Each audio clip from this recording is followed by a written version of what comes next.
Welcome to Conversations. I'm Muqtedar Khan, your host, and today I want to talk about something very interesting. While Prime Minister Modi was in Ukraine, uh, cuddling with Zelensky, what was happening at the same time was that Russia and China were huddling in Moscow.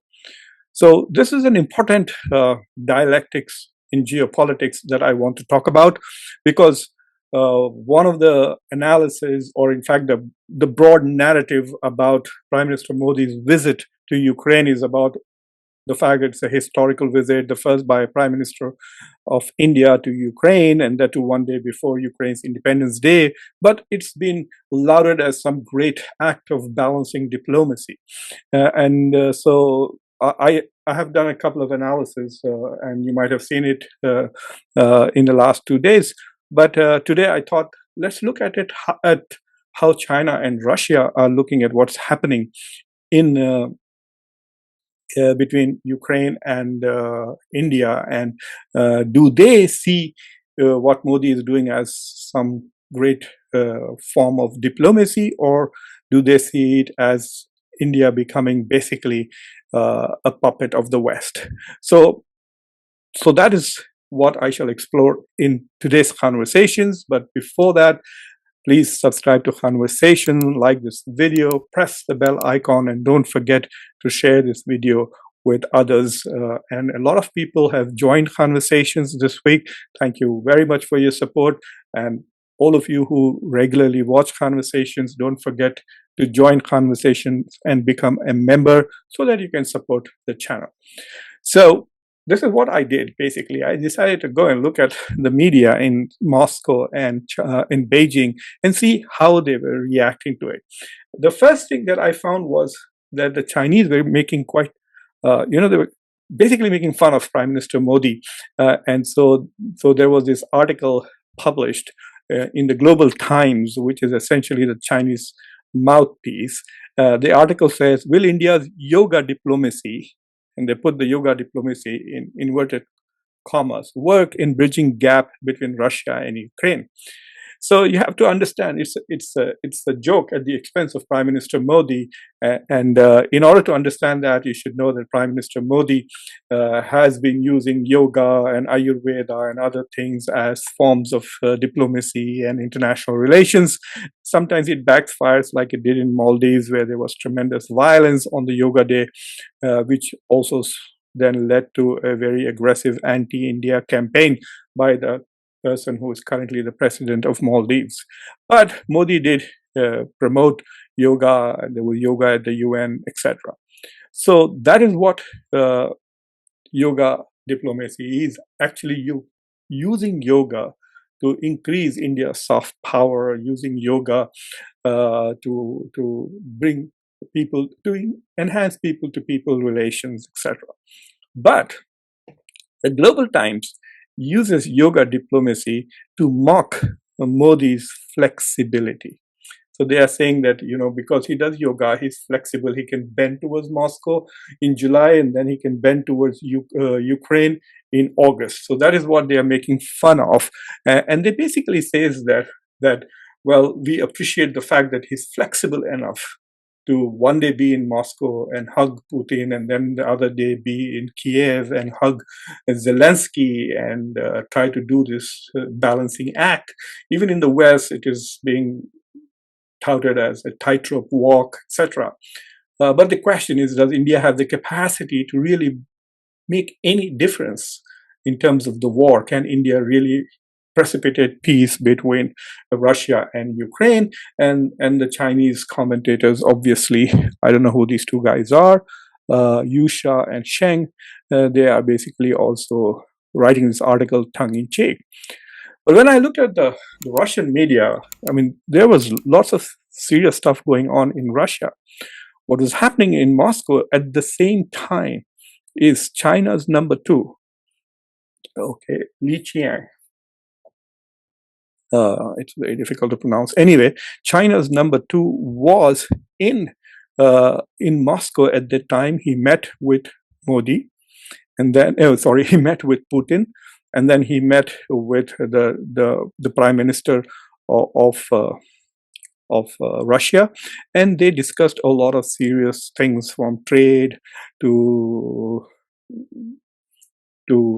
basically helping each other develop all kinds of technologies, science, etc. But primarily the focus was on trade, etc.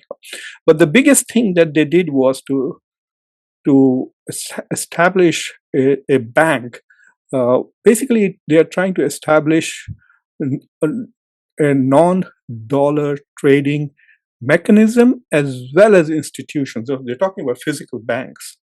And so there's going to be a bank, there's going to be a proper protocol, there's going to be a procedure by which China and Russia will be able to trade, and the trade will probably be mostly in yuan. And basically, the primary objective is to avoid what China and Russia call as unfair and unilateral sanctions, illegal and unfair and unilateral sanctions by the US and the West.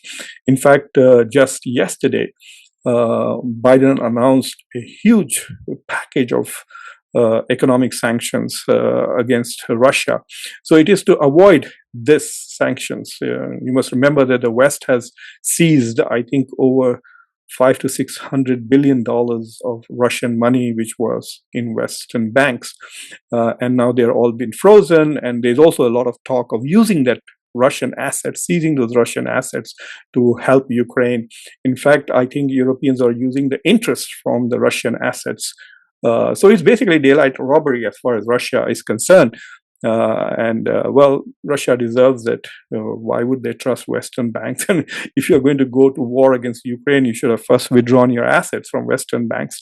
But anyway, but that's a major step. The step that these two countries are taking with regards to institutionalizing a mechanism, a procedure for de-dollarized trade is something very, very fascinating.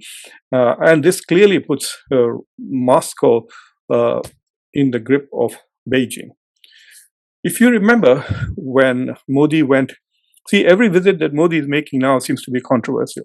Modi's trip to Ukraine is controversial because Modi is trying to make it look as if it is an exercise in strategic autonomy and great diplomacy, whereas everybody else in the world, in the West, clearly see this as a consequence of direct pressure. Modi, Zelensky called Modi a huge disappointment for hugging Putin. He blasted Modi for embracing the bloody criminal Putin.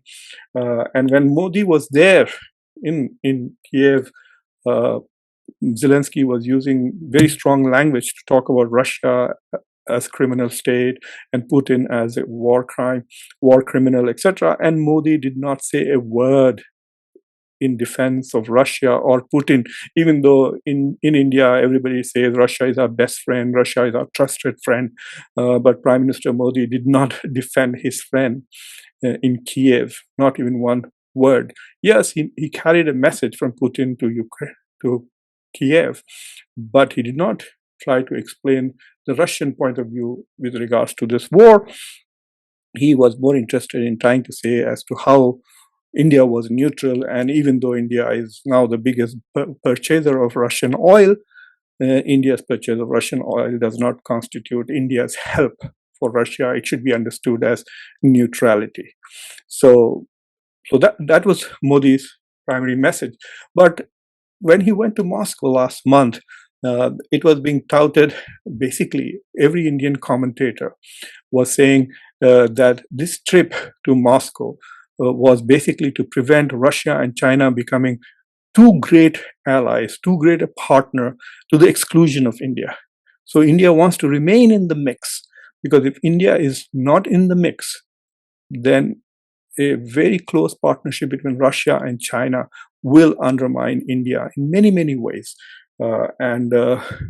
And that is, you can begin to see that in the last 2 years, China has taken many aggressive steps against India in Galwan, in Arunachal Pradesh. The United States has criticized China every time. The United States has helped India. The United States Senate passed a resolution recognizing Arunachal Pradesh as the integral part of India, territorially speaking. But the Russians did not condemn China at all for its aggression against India.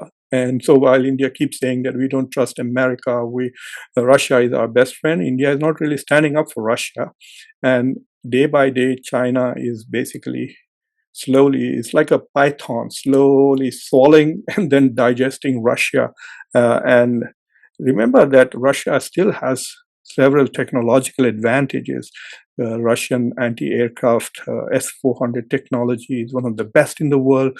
Russian Air Force is fantastic. Russia the hypersonic missile system is also quite advanced. And so there are many technological advantages that China will gain once it basically establishes its hegemony on Russia. So this is what is going on. And to me, I mean, besides the funny part of talking about yoga diplomacy, the Russians and Chinese are beginning to realize that the West is coming for them, and the best way for them to respond is to get together. India really has to decide, because India thinks it can be in the middle, but I don't think India can be in the middle anymore. As of today, India signed every day. India seems to be signing new defense agreements with the US. The latest one is SOSA. It is a security or defense supply. And it's a non-binding thing, but it still brings India, with every new agreement that India signs with the US, it becomes more and more part and ally and partner of the United States. So India, and with every new agreement, let me tell you, India loses some strategic autonomy because these deals are not like equal partners. There are 18 partners that the US has when it comes to SOSA. So India is the 18th country to sign SOSA. Are there any other countries that India has a system called SOSA? No, so India is entering into US systems of global defense infrastructure. So with each new arrangement and agreement with the US, India loses a little bit of its strategic autonomy, but the closer it gets to the US, the further it gets from Russia, and the further India gets from Russia, the closer Russia gets to China. So I hope you found today's conversation thought-provoking. So don't forget to subscribe to Khanversation, like this video, press the bell icon, and share this video with your friends and your socio-political network. Until next time, this is Muqtedar Khan, your host. Take care.